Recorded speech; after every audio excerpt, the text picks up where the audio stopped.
Je suis aujourd'hui à Témiscouata-sur-le-Lac pour vous parler d'un élément très important dans le territoire du Grand Madawaska que l'on néglige parfois. Souvent appelé l'Acadie des terres et forêts, on oublie aussi le nombre de cours d'eau et de lacs et de rivières qui se trouvent sur ce territoire, un territoire qu'on aurait très bien pu appeler l'Acadie des lacs et des rivières aussi.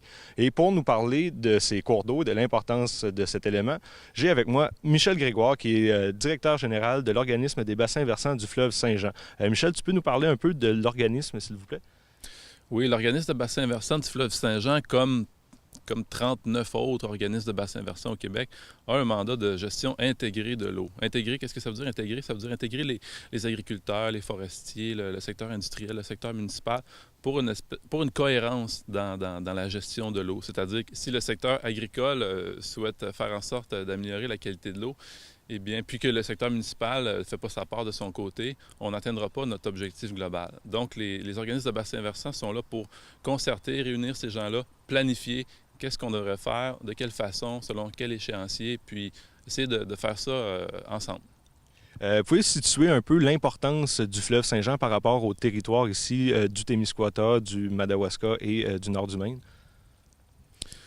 Oui, malgré que beaucoup de gens ont passé leur enfance, leur vie sur le territoire, peu de gens sont vraiment conscients que les lacs de la région ne se déversent pas dans le fleuve Saint-Laurent, mais plutôt dans le fleuve Saint-Jean, qui, lui, rejoint la baie de Fundy. Donc, le fleuve Saint-Jean, ça a véritablement été la voie de colonisation de l'Acadie des terres et forêts qu'on appelle aujourd'hui.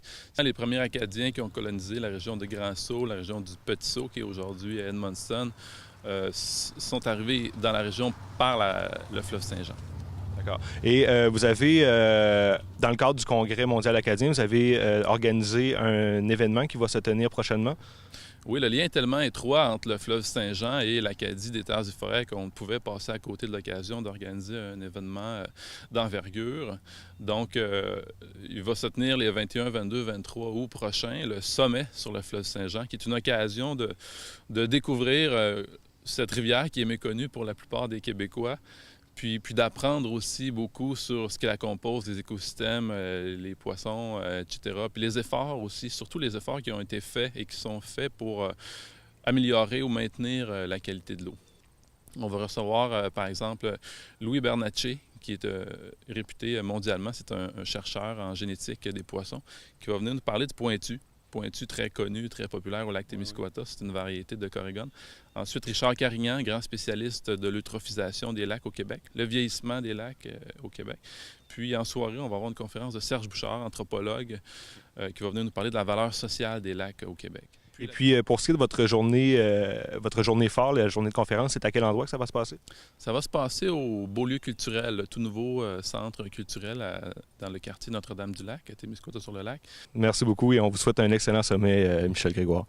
Je vous remercie. Donc, comme vous le voyez, le Congrès mondial acadien est également une occasion pour réunir des experts dans différents domaines grâce à son volet colloques et conférences. C'était Hugo Belzile pour C'est mon talk show.